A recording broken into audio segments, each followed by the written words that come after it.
everybody. Had a little glitch there. We haven't done live in a while, but I'm your host, Gene Jackson, and welcome you to Retro Wrestling live here from the Retro Wrestling Archive in Gadsden, Alabama. And we've got a very special guest tonight I'm looking forward to talking to. So let's not waste any time. Let's get him on here right now. Of course, he is a legend of professional wrestling and one of the absolute godfathers of hardcore and deathmatch wrestling. You know him, you love him, the one and only Mad Man Pondo. Pondo, how you doing, buddy? What's up, man? You know what? To tell you how much I used to sit in front of the TV back in the day, I know what theme song was your opening. I thought you might recognize that. But there was always a little city and little cars, and then it would go off into space. And yep, that's it right there, man. That old HBO thing. I was trying to figure out something good for what had a retro feel to it that wasn't necessarily wrestling, and I come across that, and I'm like, that's perfect. So I thought, and as soon as I clicked that button, I'm like, Pondo's going to know exactly what this is. So that's awesome. I knew exactly what that was. Well, it's good to see you, man. How's things going for you? What you been up to recently? I mean, been sitting at home a lot here lately, but 56, I'm still wrestling. Just got done doing stand-up comedy last night. I mean, I'm surviving day by day. How about you? What are you up to? Doing the same, man. I'm doing these podcasts, do a lot of nostalgia wrestling podcast, and I hadn't been on stage in a while. I've done quite a bit of stand-up comedy in my time. I was producing some shows called Main Event Comedy here about a year or two ago and kind of stepped away from it. But I was really, that's really a topic. Do it again and invite me out. Yeah, that's what I was thinking, man. That's kind of something I wanted to ask you right here off the top. Like, you know, quite a few wrestlers have now started kind of taking to stand-up comedy. What do you think? I mean, I know for me personally, and I'm sure you can co-sign this, like when you start trying to get into comedy, it's very, very similar to trying to break in the wrestling business. The traveling for no money and all that jazz, you know, and getting your foot in the door. For me, I find there's bigger babies in comedy than there is professional wrestling. I don't know if you've come across that or not. And more politics, more bullshit, believe it or not. Yeah. Yeah, that was surprising to me. Like, I didn't think you could find any more like politics and backstabbing, like dumb shit like you do in wrestling. But comedy may even be worse, dude. It's exactly. I said the same thing you just did. I didn't think there'd be anything that would produce bigger babies than professional wrestling. But that comedy, that beats its ass right there. But man, it scratches that performance itch. It's but you're still wrestling, so you're not really having to replace anything. But I don't know what draws you to it. Is comedy something that you had a deep love for, much like wrestling growing up? Yeah, I mean, I've been to a bunch of comedy shows. I went to see Eddie Murphy Raw on his tour, the Raw tour in Carbondale, Illinois. I saw Stephen Wright. I saw Carrot Top. Here recently, the Louisville Comedy Club, I went and saw Hans Kim, Chris Porter. What's that guy's name, Terry? David Koshner. I went and saw him. Yeah. So yeah, I've been going, and then I just got the fever. Like I was doing it before, and those babies got the better of me, but now I've got the itch back, so I've been doing it. It's probably about my 7th time. Nice. Yeah, I'm kind of the same way. I go through spells. I'll get an itch and I'll do it for a while, and then I'll, like you say, start getting pissed off at all the dumb shit, and then I'll kind of get away from it again. That's right. Dude, you got to get out to Austin. Like, I could see you being a big hit on Kill Tony, like, because Tony loves wrestling, and then with the comedy aspect, and then, I mean, God knows what they would have you do up there besides during the interview portion. But man, I think you would be a big hit on there. So, yesterday in the meeting, all the comedians was talking about, man, I wish Kill Tony was around here. But what they don't realize is, number one, I watch their comedy, and maybe that's what they call it, but it's not what I call it. But you only get 1 minute. Yeah. So I think it'd be a lot more difficult than what you really think that it would be. Well, the reason I think you would be great at it because as the people who are getting discovered there and is getting over there, the 1 minute of comedy really doesn't even have shit to do with it. Like they get over in the interview, Right. being entertaining and engaging in the interview. And I Right. think Tony would find you so fascinating with your wrestling connection and the death matches and all the people that you know. I think you would get over with him in the interview, no matter how the minute of comedy went. And man, I don't know if it's going on where you're at, but like I'm in Alabama. Everybody's trying to create their own Kill Tony things where Oh, they're putting really? like three open micers on a stage and they're ripping on other open micers. It's like what the fuck are we doing? Like who are you to rip on them? You've only been doing it 2 weeks longer than they have. It's Well, crazy, but that's the it's big just like thing right now. everything else, man. Once something gets over, everybody wants to imitate it.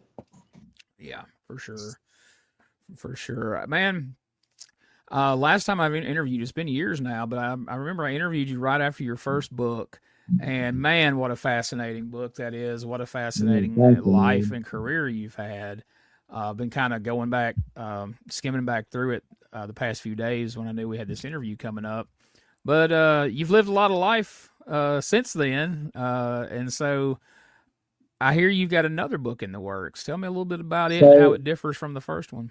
so let's go to that first one first. It's called Memoirs of a Madman, and I put so much work into it. But I was just speaking into a tape recorder, and the publisher John Cosper, he was the one writing all the stories. So I asked myself a lot, I'm like, really an author if somebody else wrote it? But this one, uh, I had a bunch of downtime in Japan, and a friend of mine, Christina Harvey, she got her Facebook hacked. And that can happen to any of us nowadays. These Yeah. hackers are getting so good. It can happen to us on this show right now. You never know. Yeah. So I thought to myself, if I got hacked and I had to start my Facebook all over, pictures, stories, memories, how terrible that would be.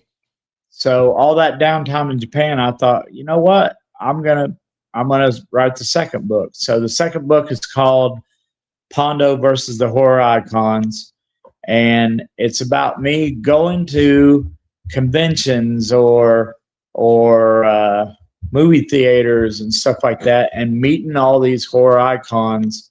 And the whole book is full of stories of how I met them, where I met them, and great experiences, bad experiences with the celebrities. So uh, I'm the one who wrote this one. Now, my Nice. grammar's not good. I still use the word ain't all the time. So I wrote it all down, but John Cosper, he's got a hold of it. He's doing all the publishing and the editing and putting the grammar right and all that. But I wrote this one. So now I will consider myself an author. But yeah, man. So the book is written. John Cosper's got a hold of it. He is doing all the editing and publishing. Sayazawa is doing the cover art again. If you like the first cover Oh art, then yeah. you're going to love the second cover art. And we have contacted somebody very special to do the forwarding. I don't know if you remember on the other book, Vanilla Ice did the forward for it. Yes. Well, Yes. I'm not going to tell you who, but we have contacted another special person to do the forward in this one. If it goes through, it's going to be awesome. But if not, that's why I'm not really telling anybody. But Yeah. I don't have a release date, but I have a release date year. 2026, book number 2 will go out. And if this one does good, then I've met so many other celebrities that I will be ready to start on book number 3. Hell yeah. That's awesome, dude. Like, anybody who's followed you on social media over the years have seen all the pictures and all the celebrities you've met, and especially the horror icons. So, Right. yeah, man, I've seen those. Like, I bet there's a great story to this one, just telling by what's going on in the picture. So, man, I'm excited for that. I can't wait to read that. So if you're interested in getting the first book, you can go to Amazon.com, or if you want an autographed copy, you can go to visit deadpark.com. That's visitdeadpark.com. That's the publisher John Cosper's webpage, and you can get a hold of him for an autographed copy. And no matter how you get the book, if you come to a show and the old signature Crimson Mass is on my face, I will take some ink off my thumb and give you the bloody thumbprint right there on the first page. And the reason I do that is I watch Jurassic Park. So someday when I'm not here, you'll be able to make your own Mad Man Pondo out of my DNA, hopefully. Those days are coming, man. Yeah, man, I'm pretty excited about the second book, and that'll be the same information. Once the second book's out, if you want to get a copy, that'll be Amazon.com or visit deadpark.com for an autographed copy. There you go, right there on the screen, visit deadpark.com. So keep that address for both the previous book, and because I can tell you the first book was really amazing. Pondo's story. What was your favorite story in the first book? What's the first thing that comes to your mind for the first book? It's as silly as it's going to sound. When you used a piece of Little Caesar's crazy bread as a weapon in a match. Yeah, and Ron Owens, the Indiana Kid, or Don Dash, or whatever you want to call him. Yeah. That was the most unique story. He had a lot of heat with me over years, but after a while, he calmed down, and we laughed about it. He passed away now, but we laughed about it before he went. But I don't want to give the story away in case somebody wants to read the book, but I think that breadstick was justified. Yes, most definitely. And man, all the great stories of Japan, how you got started. I was always curious how you ended up with the name Mad Man Pondo. That's explained in the book. Yeah. I've always been a huge fan of Tracy Smothers, so there's a lot of great stories with Tracy in there. Junkyard Dog story. Junkyard Dog. Yeah. There's a I like to mess with the scammers. There's a whole scammers page in there. I made it in the comic book for bloodymidgets.com. There's that's in there. There's a ZZ Top story in there that's very embarrassing, but totally true. So, I didn't just put all the glorified things. I put all the embarrassing things. I wanted people to know that I was telling the truth, and who's going to lie about that?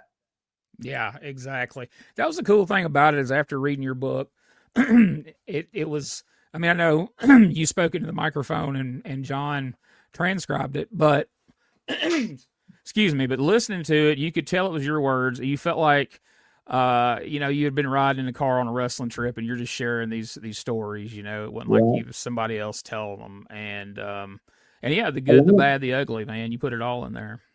A lot of people say that they when they're reading the book, they read it in my voice in their head.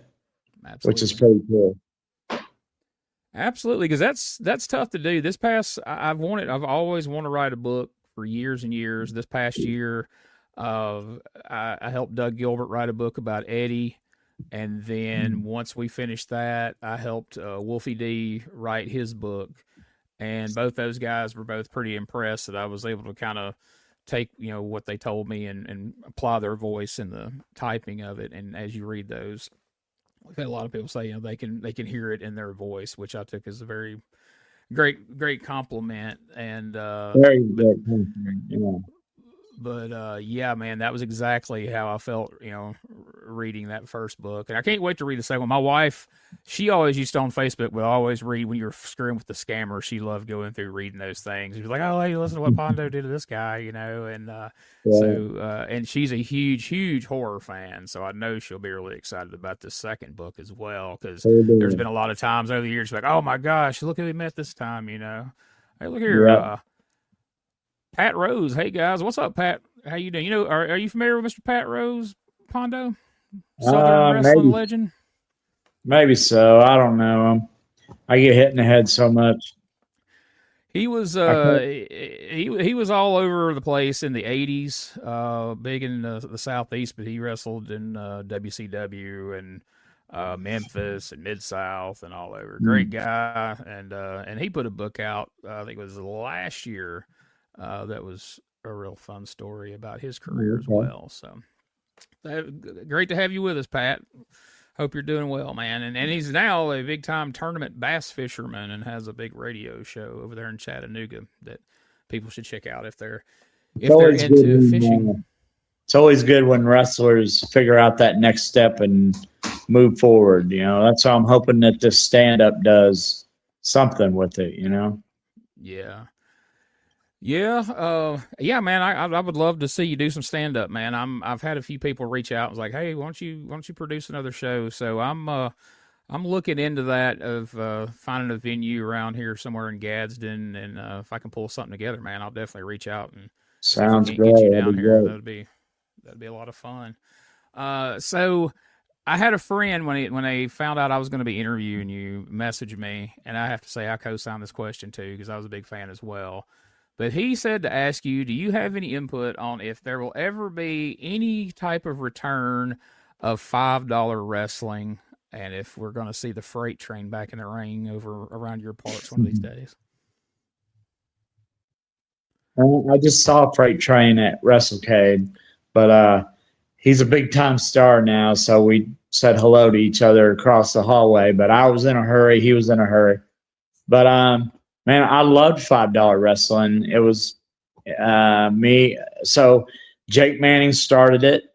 Then I got a hold of Jake and said, "Hey, man, I know this company in Cleveland." So he came out to Cleveland. We filmed a whole thing of it, and then we started doing shows together in Charleston and in Jeffersonville. Uh, I don't see a return of $5 wrestling because Jake wanted to be more respectful or more recognized as not being unrespectful in the business. So people hated on $5 wrestling because I mean, we all know what $5 wrestling was, but what people didn't realize was those guys when they're at $5 wrestling, that's their WrestleMania. They're living their dream, and people are chanting their names and they're chanting for their moves. Like it was a good feeling actually. Yeah. I'll give you a good story though. In Charleston, West Virginia, me and Jake put on a $5 wrestling show, and we had the idea to put Freight Train versus Little Donnie, the two biggest baby faces in the company. We put them versus each other. So Jake was downstairs and he was recording. So Little Donnie and Freight Train both come over to me, and Little Donnie's doing the talking like, "Hey Pondo, we're both baby faces. We really don't know what to do." And I said, "Well, what you guys need to do is before the match starts, shake hands." Little Donnie turned right to Freight Train and said, "Good luck, Freight Train." And Freight Train said, "Yeah, you too." And then they just started staring at me again. I said, "In the ring, guys, not back here, in the ring." So if that tells you what kind of, if you think the matches were fun at $5 wrestling, you should have been in the back for them going over their matches and stuff like that. I mean, I had a lot of good times at $5 wrestling, but I don't think it will return. No. Yeah, it's a shame, and I guess it's one of those things. It had its time, and I guess its time has passed. But I got I got to be a big fan of that. I was living up in Kentucky when you guys were doing those Indiana shows, Yeah. and when I moved back to Alabama, I created a whole character just because I wanted to get it on $5 wrestling, and they were Oh, coming to really? Alabama doing some of those Kevin Brannon shows down there when he decided he Mm-hmm. wanted to do Yeah. $5 wrestling. So I got to know a bunch of those guys, and I ended up getting to work a tag team match, me and Big Donnie against Freight Train in the Red Solo Cup here in Sylacauga, Alabama. And then eventually I got to go to Charlotte and do one of the DVDs where I got to wrestle Freight Train. It was one of the last ones they did. The summer camp show was like next to the last show they did. and I got to wrestle Freight Train for the title. But like you said, like I think a lot of people just looked at it, didn't know what it was, and made assumptions about it. Oh, they're making fun of these guys, or they're taking advantage of it. And those guys, like you said, they were stars on those shows. Everybody loved them, and they had a great time. And it was like you said. I don't know that you could ever really even recreate it again. It was just it was a strange time in wrestling, and it hit at just the right time, and people who got it and loved it, and the other people, well, you'll never get to understand. Sitting in the crowd was most of the boys. Wrestlers was coming to watch $5 wrestling, so wrestlers knew when to cheer, when to boo. I mean, they made them guys feel great. I do understand people getting the wrong idea. I mean, they've got the right idea. I'm not going to sit here and bullshit anybody. I mean, will these guys ever make it on a bigger scale? No. But when they was at $5 wrestling, was they on their great scale of enjoyment? Yes, they loved every minute of it. And those guys still get a hold of me today and ask me when the next one is. And here's the thing, Jake would rent a van and put them all in one van and drive them to Indiana. I'm not doing that. So I don't think $5 wrestling will ever come back. One of my favorite stories, I'm pretty sure I heard you tell this one.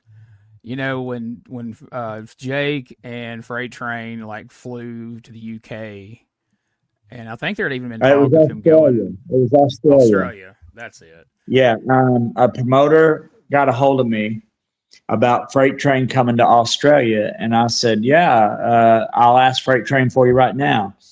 And he said, "And is there any way that you could fly with him? We'll fly you both in." Well, I wasn't going to Australia and babysitting no 6 foot huge man, so I said no, but I'll get you in touch with Jake Manning. So I called Freight Train and I asked him if he had his passport, and at the time he didn't. And I said, "Well, you really need to get it because this guy in Australia, he wants to bring you in." So time goes on. He got his passport. I don't know if they did go to Australia. I know they did go to the UK with the passport. But one of the Charlestown, Indiana shows, it was me and Little Donnie versus the Burke County Boys, which is Big Donnie and Pork Chop Cash Jr. And we're going over our match, and Freight Train comes over, and if you know anything about special people, they want other special people to know what they're doing that is very, very special.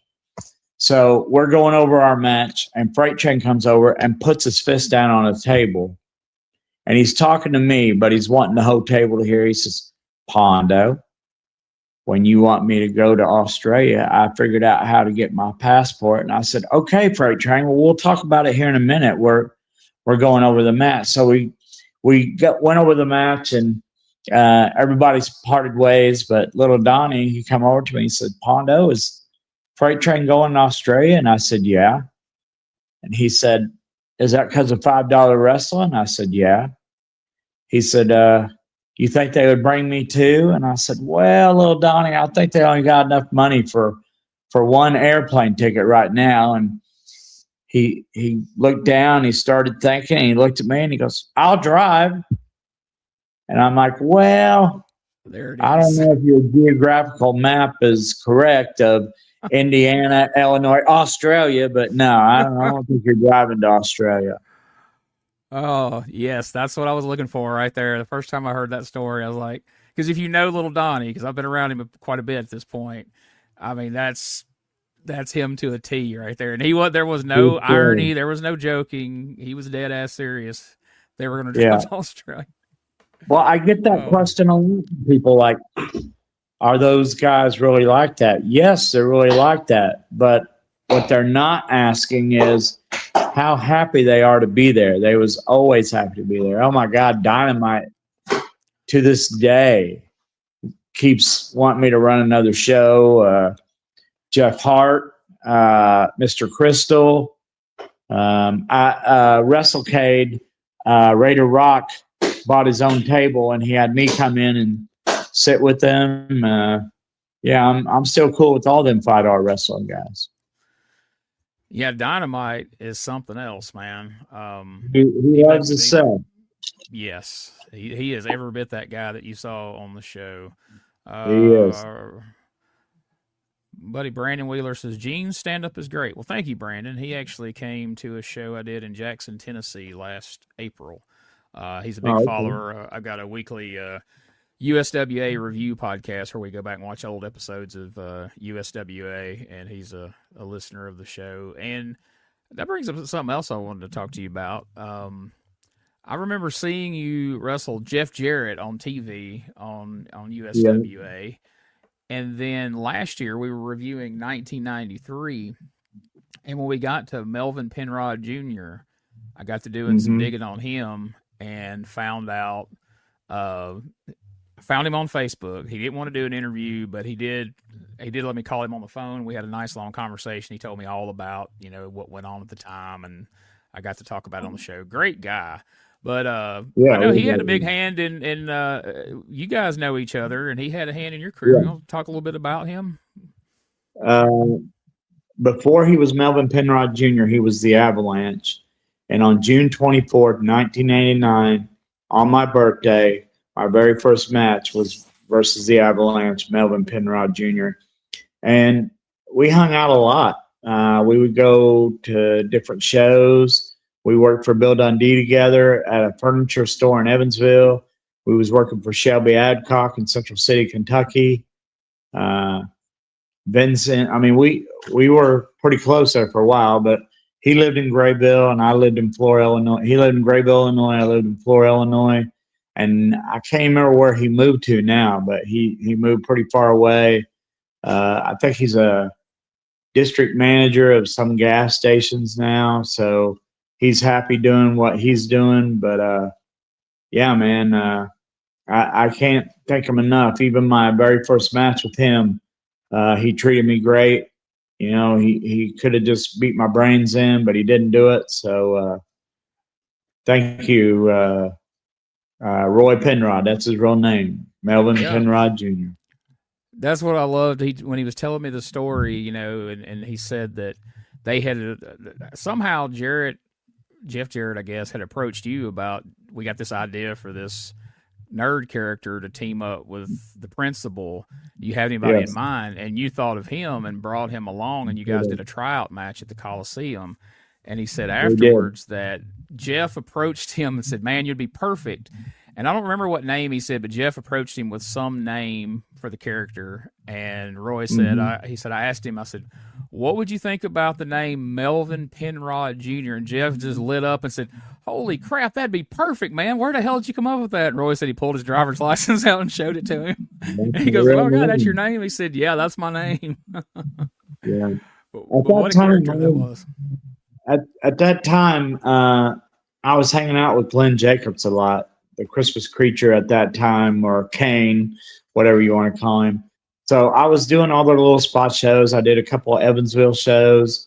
And it was mostly Moondog matches, which I was more than happy to do.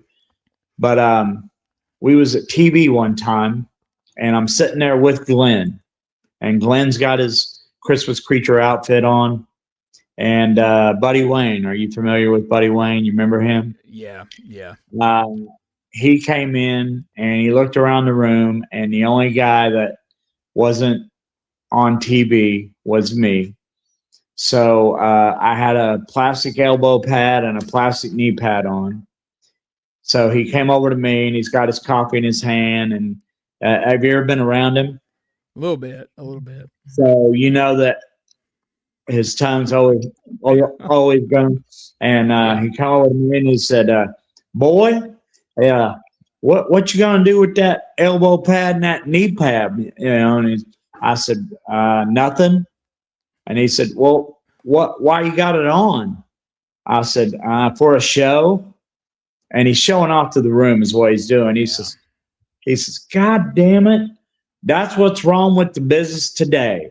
All you young kids treat it like a show. If you treated it like a business, we'd still be drawing crowds. But you young kids, you still treating it like a show. And he turned around to walk away, and I said, excuse me, Mr. Wayne. And he turned around, and I said, have you met the Christmas creature? Which made Jerry the King Lark, made the whole room laugh. The whole room fucking laugh. So by the time I got home, this is before cell phones. On my voicemail, I had a message from Kevin Lawler that said, yeah, we probably don't need you at the studio or the spot shows anymore. So my big mouth got me in trouble again, but I'm used to it. It's almost worth it, though, dude. That's a hell of a line right there. Like, true. Oh, my God. That's tremendous. Yeah, I've talked to, I don't know how many people from around that time that Buddy Wayne told them specifically they were what's killing the business. I mean, I know he told Jamie and Wolfie that on a regular basis. Yeah. Both of them have told me separately that Buddy Wayne would tell them, you guys are killing the business. But yeah, I remember seeing you work, Jeff on TV. And did you get the Memphis TV up in Illinois? I'm sure, right? A version of it. Yes. Did you grow up on it? So where are you at again? Well, right now I'm in North Alabama, but I grew up in North Mississippi, right between Tupelo and Columbus. So I got the TV5 live version every week. So nowhere on Mondays. Tuesdays they were in Louisville. No. I'm sorry. They had TV on Sunday. Then they had Mid-South Coliseum on Monday. I think I'm getting that right. They had the Louisville Gardens on Tuesday. I got to see them at Evansville, Indiana on Wednesday. There you go. And then I think Thursday, Fridays, and Saturdays were spot shows days. But yeah, that was the little territorial every week thing that everybody complains about. So I always like to ask this to the different, because I grew up, like I say, I grew up on Memphis, grew up on Continental, and I never got to, I went to a bunch of shows at the Mid-South Coliseum, never got to go to the TV5 studio. So when you went in the TV5 studio that first time, how did it compare to whatever you had pictured in your mind? Was it anything of what you was expecting, or was it exactly what you thought? So looking at it on TV, you would think that arena is huge. It's not. The camera was always right up against the wall. The longest shot would be Lance and Dave at the podium, at the announcer's booth, but that wasn't that far away from the camera. The ring was real close. The fans, it was so small in there. But for years, I just had it in my mind how much bigger it was, but it wasn't very big at all. Yeah, that's what everybody says. And in the back, it's it's like a break. Like you're getting dressed in a break room, basically, for like the news people and stuff. So. Yeah. So, how was Jeff Jarrett to work with around that time? This would have been around 93 or 4 in that range. 94, probably. I mean, if you can imagine, like, I wasn't good. I'm not good now, so you can imagine how shitty I was then. But Jeff worked with me. The one that took care of me in the back, like when ribs were getting ready to happen to me, and this is going to sound like bullshit because everybody has so much terrible stories. Brian Christopher would be like, Pondo, don't do that. They're fucking with you, He didn't let the room know that. Yeah. But one day they had a box of cookies. All right. And all these cookies was about this big. They had pink icing on top of them. But one of the cookies was this big. And they put Bengay underneath one of the cookies. This one, the big one. Yeah. So they was offering all these cookies. Well, of course, I saw that big one. I was going to grab that big one, and Brian said, "No, Pondo, don't grab the big cookie." I didn't know why, but I knew don't grab that. Well, Paul Neighbors, the referee, grabbed that cookie, and he took a big bite of it, and he figured out why. But Um, yeah, man. Like, I don't think the locker room really liked me. Moondog Spot liked me. Moondog Spot, he'd say, "Hey, I'm going to hit you in the head with this board, but it's just going to split. Your head's not going to split. The board's going to split. Just don't put your hands up." Cousin Cujo, Cousin Junior, he hated me. Spike tolerated me, but Spot loved me. And of course, that's what I did 3 or 4 shows with these Moondogs. Just getting beat up by the Moondogs, but I didn't care. It was I had no business being there. Let's see, what year would that have been again? I want to say probably about 94, maybe. Okay, so 89, 90, 91, 92, 93. I was only 5 years in, and not working consistently. So to get to come to USWA, where I was watching every week, I was more than happy. Put me in there with the Moondogs. Shit, I didn't care to get beat up. The other one in the area, there was 2 more in the area. Angelo Papo's ICW was running out of Illinois. I mean, they did a lot of places, but they would do it like an Illinois loop, which had Carmi, Illinois. Anyway, I didn't get to work there, but the one that a lot of people are jealous that I would go to is Wrestling at the Chase out of St. Louis. That had like Bruiser Brody, Abdullah, Bulldog Bob Brown, Spike Huber, Harley Race. That was a good one. But then I would go to Chicago. That just had everything. It had AWA, it had WCCW, it had WWWF, and then WWF. A company called Windy City Wrestling. I mean, growing up, man, I was just all over the wrestling scene, going and buying tickets and just watching and learning what I wanted to be, and here I am today. I'm not famous, I'm known, but whatever it is that I learned back then, I incorporate in my wrestling today. Was there one? I mean, all that different wrestling you was exposed to. Was there one particular guy or one particular match where it went from, man, I'm a fan of this, to, oh shit, I want to do this. I'm going to do this. Well, as a kid, everybody says that. Here's a cool little fact. So in my grade school, the teacher handed out a piece of paper and it said, draw what you want to be when you get older.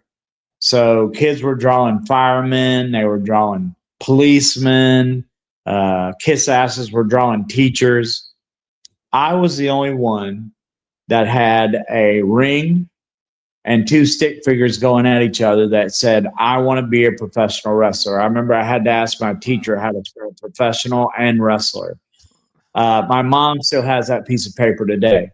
So if that tells you in grade school what I already told myself that I wanted to do and be, that drawing of that stick, that terrible looking ring with those 2 stick figures going at each other, it's what I wanted to do. I wanted to be a professional wrestler. And every kid who goes to a wrestling show tells himself, oh, I want to be this when I get older. But time goes on, and different opportunities, better opportunities get offered to people. But me, I was dedicated on becoming a professional wrestler when I got older. I remember the first time I saw you, I went to a KEW show at the New Daisy Theater. Loved KAW. KAW is one of the was the funnest company that I ever worked at. Sitting in the back, of course, I didn't partake, but it was okay to do drugs back there. It was okay to drink alcohol back there. There were strippers that would sit on our laps. plus being wrestling in Memphis, where CWA and USWA, but by then I believe it was called Memphis Pro, Yeah, run by Power Pro. KAW was outdrawing Memphis Pro, which to me was just a very huge big deal. But think about the stars that was coming through there. We had Viscera, Jamie, I think Woofy showed up a couple of times, Sid Vicious. Plus, we was giving them something that they hadn't seen. Like that was my job to jump off balconies or bleed every match. Yeah, man. What did you see me when you saw me Oh at yeah, I KAW? saw you. I saw you jump out of the balcony, and it was like, holy shit, because it was a completely different environment. Like you're talking about it, like it was like going to a party where there was a wrestling ring there. Like it was just the wildest, most fun Yeah, environment. And the guy that got me to go with him was like, "You ain't gonna believe this shit, dude. It's wild." And he's like, "There's this dude named Mad Man Pondo. He hits people with a stop sign.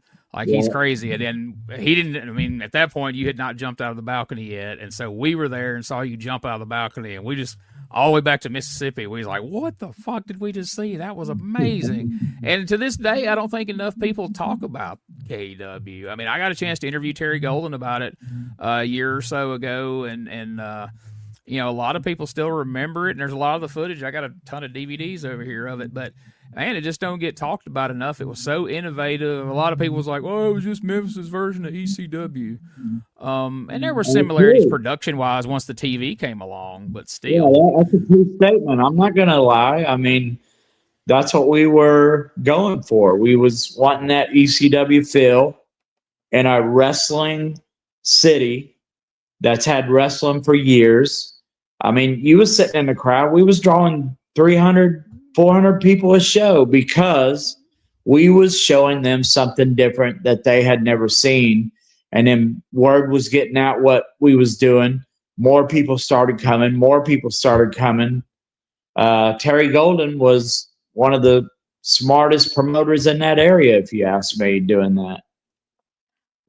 well, like you said, you never know who was going to show up because you'd have a strong card, but then, like you said, all of a sudden music would hit, and there's fucking Sid. You're like, Yeah. Sid? What the hell's he doing here? Somebody that wasn't even advertised, they pop up and come out there, and and especially guys that you'd only seen maybe on WWF or WCW, and now here they are in this bar environment, even though it's not a bar, it's the New Daisy Theater. And of course they did run shows in bars. I did go to other shows later where you guys were in bars and things like that. But yeah, like I said, man, it needs to be talked about more. It was wild. I wrestled in Memphis for this band, and man, the band fails me. But me and Matt Tremont, we did a death match, not together, versus two other guys in this bar. It was a no ring bar, no ring show, and I specifically, me and the girl I was dating, we went to Jerry the King Lawler's restaurant, and then I'm like, I have to take a picture in front of the New Daisy Theater because that's Memphis. That's where I was having such a good time at. And it is shut down now. It is not even a music hall anymore, which is really sad to me. Yeah, I mean, I went to several of those wrestling shows, went to a lot of concerts there over the years. What a venue. And yeah, it's a shame that it's not even a music hall at this point. Was it? What's some of the bands landmark. in there? The last one I remember going to see was David Allen Coe, believe it or not. That got wild. And it was never like anybody really well known. It was like usually like nights where they'd have like a bunch of local bands in there. We would just go to drink anyway for the most part. So I guess that's the most well known. I saw ICP and Cottonmouth Kings in there. And one night after KAW, Jerry Lee Lewis was playing in there. And I would always go out and read the posters of who was coming, and there was some pretty good names that was coming through that New Daisy Theater. Yeah, there were a lot of big people that came through. I didn't get to see many of them, but Okay, well, you just mentioned somebody. We can't have an interview without talking about ICP and JCW. I mean, that was the first time I saw you in person. I saw you at KW. I saw you jump out of the balcony. And then my little brother, I had grown up, moved off, and my little brother, I come home one time. He's like, "You got to watch this crazy shit." And he pops in a JCW tape. And we sat and watched that together. And that was like his I mean, I don't know how many times he watched that over the years, but like, the the match like you talked about earlier about, Vanilla Ice doing the forward in your book, the match where he comes out and Yeah, that's right. We're still friends today because of that very day. He I mean, he's a strong man, don't get me wrong, but he was afraid if he hit me too hard with that stop sign that I was going to come back on him. And I'm like, dude, you're Vanilla Ice. I'm not going to come back on you. yeah. Fucking kill me with that stop sign, And then he did the staple gun, and that's just something he's never going to forget. So even when he comes, every gathering, if he's at the gathering, he's like, hey, where's Pondo? And we always talk at the gathering. A couple times he's done concerts near me. He's texted me and said, hey, do you want to come out? And I've been backstage with Vanilla Ice. I mean, because of JCW, me and Vanilla Ice are so close. Hell, he did the forward for my first book. Yeah. Yeah, that's cool, man. I'll tell you one thing, there's barely a promoter in the world who doesn't have somebody somewhere that's got some bad stuff to say about them. And I've never talked to anyone who worked for JCW that hasn't said that ICP was like the greatest guys to work for. They always paid everybody. They were always good to everybody. And from what I know from your first book, you're right along on board with that, right? Yeah. So I really don't have a bad thing to say about ICP. Because of them, I've met a whole bunch of people that I never thought I would. I've wrestled out a whole bunch of areas that I never thought I would get to wrestle at. And in between the Washington Monument and the Lincoln Memorial, I did a speech when the FBI was going against them. If you think about it, presidents and many celebrities right where I did a speech, but for ICP, I got to do a speech. I'm a small town kid from Florida, Illinois, who nobody in my hometown would have ever thought that I'd be doing a speech in that area, but I did because of ICP. That's really cool. To me, another really cool thing you did with them, you wrestled the legend Terry Funk. I did. I won the JCW heavyweight title and won the damn thing, dude. That is can't top that, man. That's amazing. That's it. Violent J asked me not too long ago in an interview. He said, "Who was it that I was most happy that he put me versus?" Well, he put me in Necro versus Nozawa and the Great Muda. But I said, oh, well, it has to be when you put me versus Terry Funk. He said, it's not when I put you versus Muda. I said, wrestling Muda was a dream come true. It was awesome to do. But every deathmatch hardcore wrestler wants to wrestle Terry Funk, and I got to do that.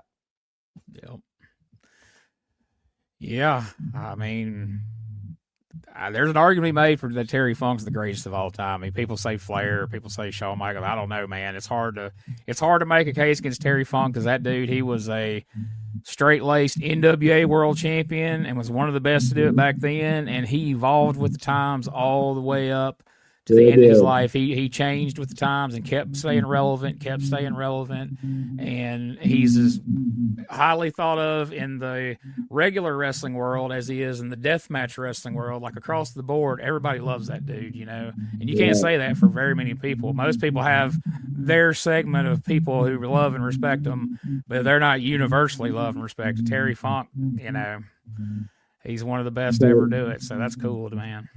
So in the end, after his wife died, his decline of his health went way down.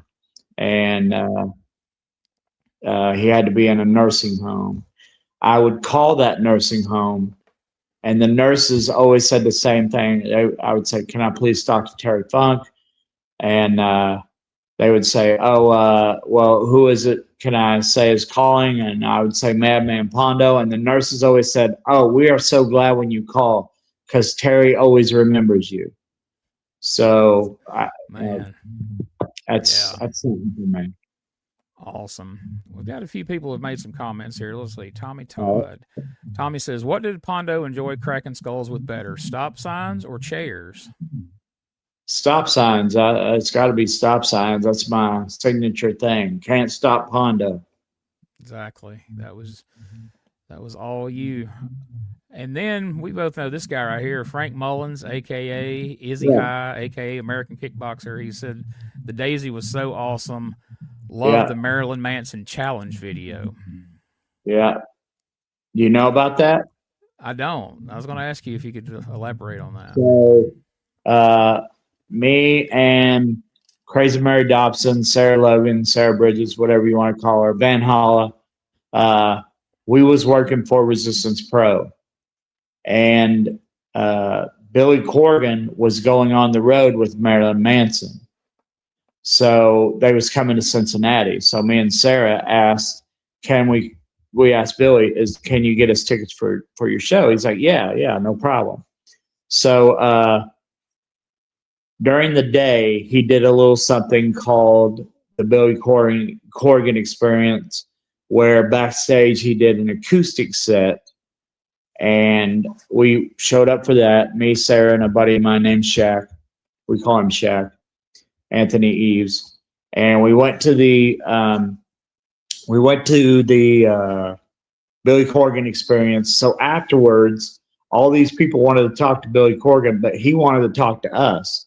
So he came over to us and he said, "Go over to," I can't even remember the guy's name, his backstage guy. He said, "Make sure you get a green and a gold ring band or wristband." I said, "Okay." He goes, "The green one is so you can use the bathrooms back here. You won't have to go out and use the other bathrooms." He said, "But the gold one is to come backstage after the show. I need you guys to come backstage after the show." And we said, "Okay, great, right?" So we watched the whole concert. Afterwards, we went backstage and we're sitting at a table with Billy. And the first one to come out was Twiggy Ramirez. And Twiggy Ramirez come over and he sat next to me. And of course, I was happy with that. Yeah. And about that time, so the table was Billy, Marty Bell, Matthew Justice, my buddy Shaq, Sarah, empty chair, me, Twiggy Ramirez, and next thing I know, we're all having a conversation, and Billy looks at me and goes, "Pondo, the Emperor's coming." And I looked up, and here comes Marilyn Manson. I had no idea he was coming out. So he come over to the table, and this is where I think Billy kind of had this plan. He has a thing of Vicks Vapor Rub, and he's rolling it around in his hand. And he comes over and he says, "Hey, Billy." And Billy says, "Hey, what are you doing?" And he goes, "Well, I was hoping to do a challenge with somebody, but I didn't know who to ask." And Billy goes, "Oh, well, why don't you ask this guy right here?" So, which tells me they had this whole thing planned. So Right. Marilyn Manson said, "All right, this is what we're going to do." And he sits down next to me. So I am now rubbing shoulders because there's not much room at this table with Twiggy Ramirez and Marilyn Manson. And he says, "We're going to take this Vicks Vapor Rub and we're going to put it in our tear ducts. And whoever cries first is the loser." Oh, I shit. thought, this will be easy. Dude, that shit. If you ever want to know what it felt like, take a little vial of Vicks Vapor Rub and hold it. Don't put it in your eye, but just hold it near your eye, and you'll see what I had. Oh, my So we God. put these big drops of Vicks Vapor Rub in our tear ducts. He lost. I won. I wasn't going to let no man who wore a dress on stage beat me. No problem there. But it's all on YouTube. If you want to see the Wow. challenge, put Manson Pondo in the search bar, and that'll come up. Awesome. I will definitely be checking that out. That's crazy. Oh man. So over the years, be it through, situations of people who led to meeting someone else or just going and meeting, who would you say is the biggest star you ever met, or at least who were you most excited to meet of the people you've met over the years? It would have to be Gunnar Hansen because there was this little convention. It was called Genghis Khan. And for some reason, it just didn't draw. It didn't, the people just wasn't there for it. And it had Herschel Gordon Lewis. It had Reggie from Phantasm. It had Edwin Neal, which was the hitchhiker from Texas Chainsaw Massacre. It had Gunnar Hansen. It had all these great people, but I don't know, man. I would say Gunnar Hansen, but Marilyn Manson's in there. Walking up to Hellboy.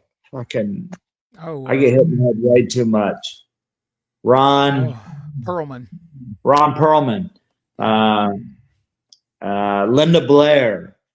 I mean, just so many iconic people. So I have met. So wouldn't you say the top 4 of horror is Freddy, Jason, Michael Myers, and Leatherface?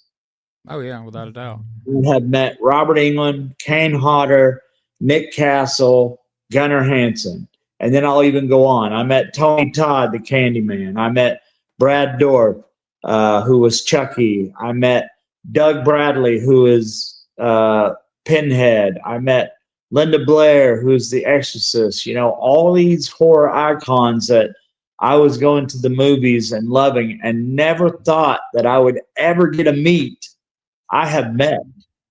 And it's all in one book coming out in 2026. I hope everybody checks that out. That's right. Take down this website right here, visitdeadpark.com. You can get the new book when it comes out. You can get Memoirs of a Madman. There. Yes. So check that out. I'm looking forward to it. And yeah, man, we're going to figure out how to get together and do some comedy one of these days. Yeah, I'd love to see you perform, and would like to get you down here to Alabama. But I don't want to take up any more of your time. But man, it's been great talking to you, and been a big fan for years. I got to meet you at a WrestleCade one time. We bumped into each other, and I like I say, I followed your career, and it's been an amazing one. Like Mick Foley says, whenever he meets him, they always ask him about Hell in the Cell. What do you find that, when a fan meets you for the first time, what's the most commonly asked question from your career? How did I survive the bump that me and J.C. Bailey took off the 3 scaffolds onto the barbed wire net? And that's very simple. So it was not one piece. It wasn't cut into 100 different pieces and put across. It was one piece this way, then one piece this way. There was no way we was going through that.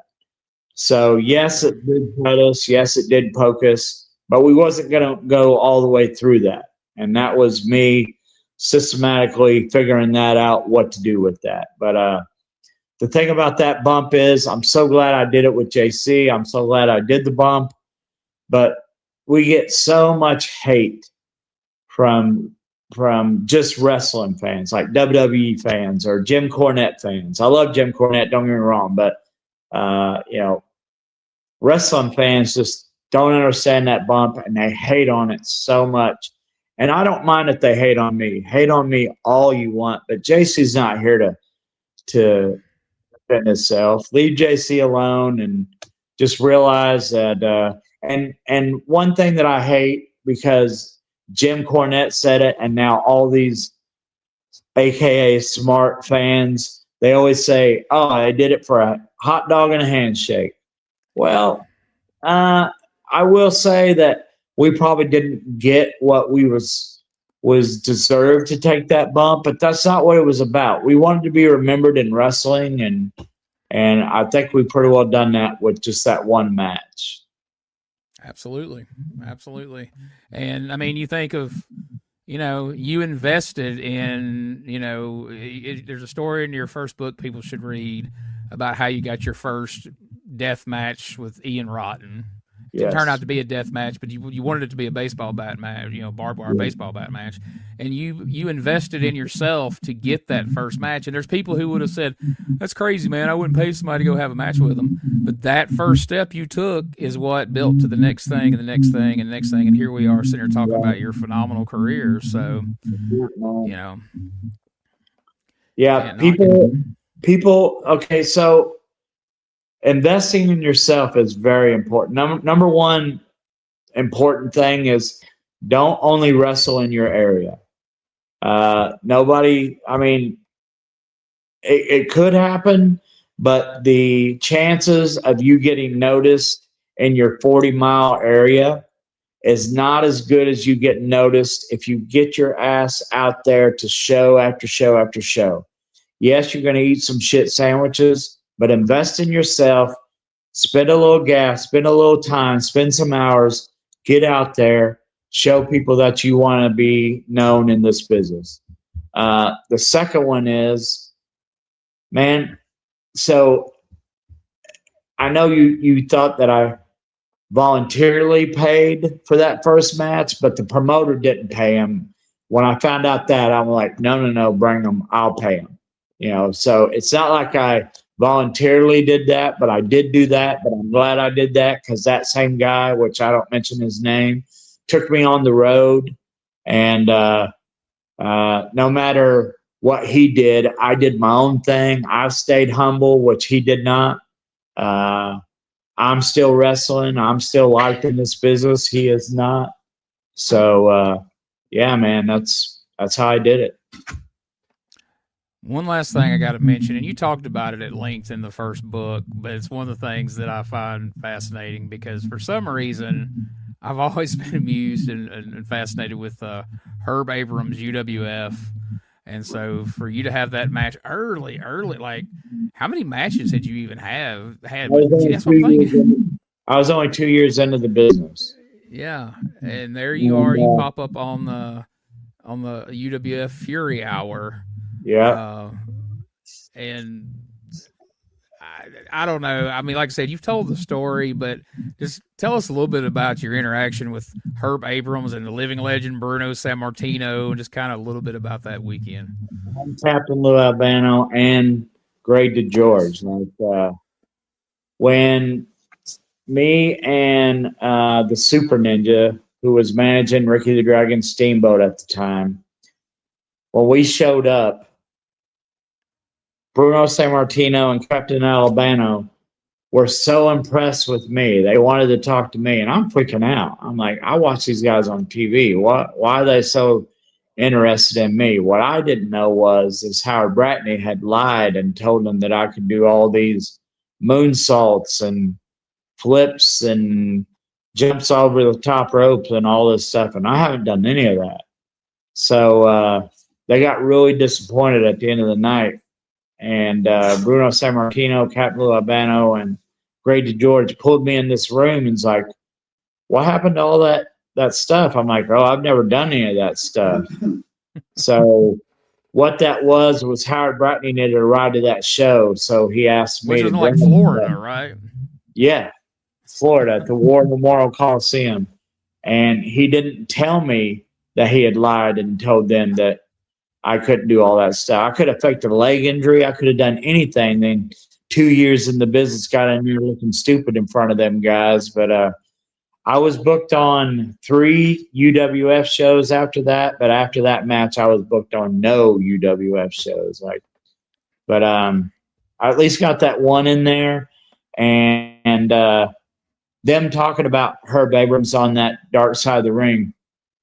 As we're going, because there's also an interview with Mr. Red, with Super Ninja, and Captain Lou Albano. I went to him with that. On the way to the vehicle, I looked over, and Herb Abrams is just white powdered coat on both nostrils. And I'm like, because nobody else was telling him. I don't know if they was afraid to tell him or what, but I knew he didn't want to go to the lobby with that. So I told him, I'm like, Mr. Abrams, you might want to get that off your nose. So he took his thumb and his finger, he went like this, he looked at it, snuffed it up his nose, and then we went on about our day. So it's not a stretch what they're talking about on Dark Side of the Ring with Herb Abrams. Like, he was a party monster, and it led into his commentary. You can listen to him all excited on commentary, and yeah, all that UWF stories are true, is what I'm trying to tell you. Yeah, that's an interesting part of wrestling history, and you're a part of it. So that's just another fun piece of the Pondo puzzle there. So I just wanted to mention that because I've done a UWF podcast at one point talking about a lot of that. So I couldn't have you on here and not at least bring it up. So, but man, thank you so much for your time, man. It's been great talking to you, and we'll plug the book when it comes out again. Absolutely, man. We don't have a release date, but it will be in 2026. It's all done. Just getting it all into the book, and then if you keep following, visit deadpark.com. The release date will be on there. There it is. And once we hear it, we'll put it all over our social media. And this show will be going out on our audio feed and on YouTube and all throughout all our different. So you'll be getting tagged in this next few days, and we'll be getting this everywhere to get the word out. So, all right, buddy. Well, take care, and thanks once again. And we'll talk to you soon. All right. Thank you. Relive the glory days of Memphis wrestling with the Retro Wrestling Review USWA podcast. Each week, we go back in time to review USWA Championship Wrestling from the 1990s, episode by episode. Join us for watch-alongs, behind-the-scenes stories, and exclusive interviews with people who were there and lived it. Whether you grew up watching it or you're discovering it for the first time, this podcast is your ringside seat to Memphis wrestling history. It's all a part of the WrestleCopia Podcast Network. Listen now at USWApodcast.com.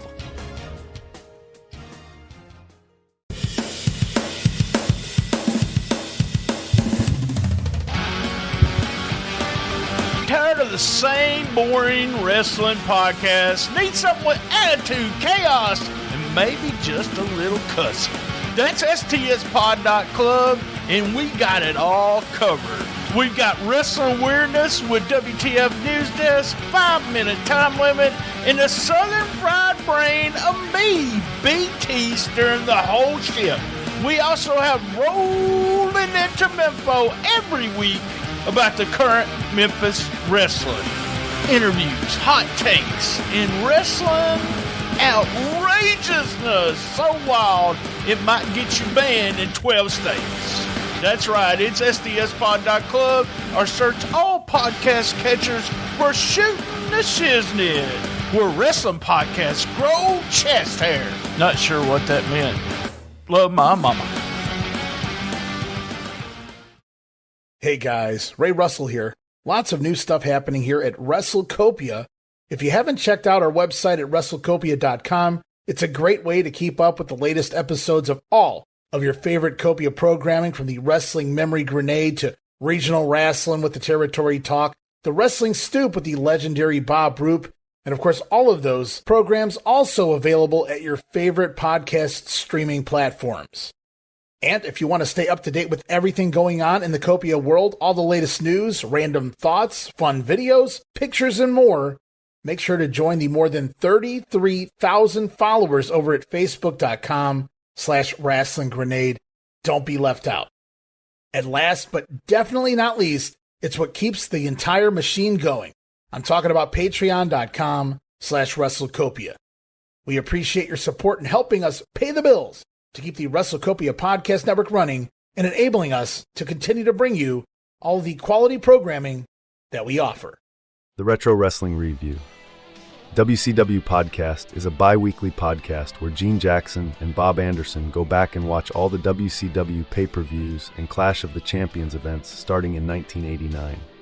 Listen in on your favorite podcast platform or watch along with the guys over at patreon.com/Retro Wrestling Archive. New episodes drop every 2 weeks, but you can catch them a week early on Patreon.